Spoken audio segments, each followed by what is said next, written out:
In the midst of a culinary adventure today, we're hard-boiling eggs with a twist. Yes, you heard right, Mountain Dew is in the mix, coupled with a dash of Pepper Patch jalapeno hot sauce. Freshly opened, this sauce promises to add a zesty kick to our eggs. We start off by barely covering the eggs with water, then top it off with Mountain Dew and throw in a pinch of salt. Bring it to a boil, let it simmer, then freshen it up with more Mountain Dew. Crack the hard-boiled eggs with a spoon or fork, allowing the flavors to seep in.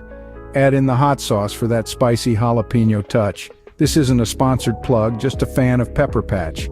Now we're left with a medium heat, letting our eggs soak up that sugary goodness. The goal? A citrusy, spicy kick to your regular hard-boiled egg. It's a culinary experiment, hard-boiling eggs in Mountain Dew. What's your take on this?